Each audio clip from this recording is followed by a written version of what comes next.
Sometimes personal development isn't about changing the big things like changing an attitude or hunting down and squashing limiting beliefs.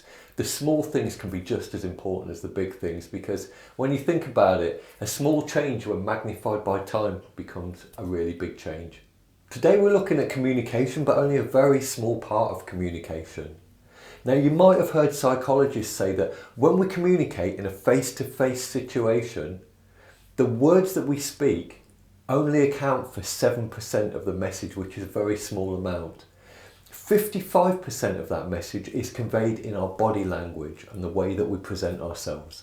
So that leaves 38%, which is conveyed in what's known as the paralanguage. And the paralanguage is in the way that we say the words, the way that we deliver the message. And today we're going to slice that down even further to take in a small part of paralanguage, which is the volume that we speak at. Now, this might all seem obvious, because if we're in a library, then we'll naturally speak more quietly. If we're in a busy pub where it's noisy, we'll naturally begin to speak a little bit louder. So people just do naturally adjust to the situation around them. But like most things in life, there is more going on below the surface here when you decide to look for it. Have you ever met anybody who speaks a little bit too loudly for the situation? And how do they come across? Maybe they come across as being a little bit brash or aggressive or maybe dominant. And what about somebody who speaks a little bit more quietly than the situation calls for? Do they come across as being shy or reserved, or maybe just even uncommunicative? The volume that we speak at is one of the best rapport building tools that we have. If you listen to the volume that someone else is speaking at and you match it, what you're doing is sending them an unconscious message that says, I'm listening to you, I'm paying attention to you, and I'm willing to change my behaviour to fit in with how you work. And that's a really powerful message to be sending out. Now, sometimes it can be appropriate to come across as a little bit dominant or a little bit subordinate. But what this is about developing the flexibility and the ability and the control to make a choice. And this is where the personal development comes into this. The voice is like a tool, and like any tool, with continued use and practice, you can learn to control it and learn to use it to its full potential. Now imagine that your voice has got a volume control that goes from 1 all the way up to 10, and that your normal speaking voice is number 5. What you can do is just practice speaking out loud and being conscious of what volume number you're speaking at.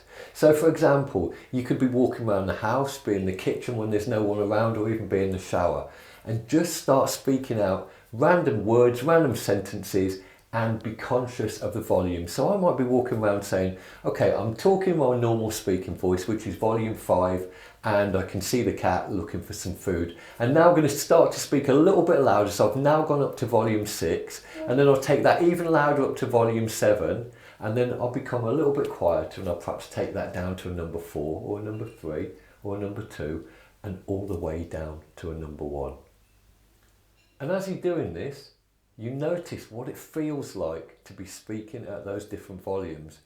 Where do you feel it? What do you feel in your throat, in your chest, in your stomach?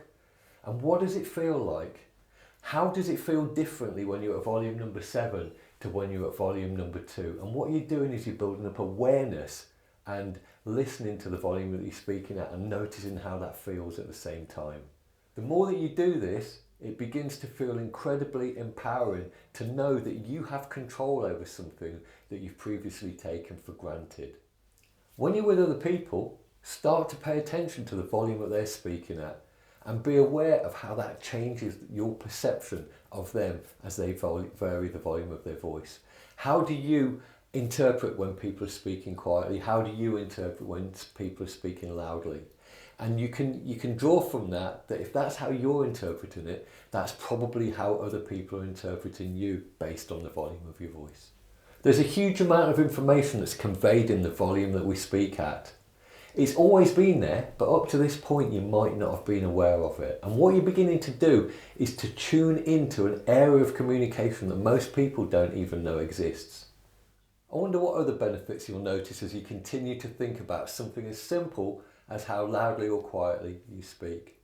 And as with everything to do with personal development, a good attitude to approach this with is one of curiosity a simple desire to learn, and above all, have some fun with it.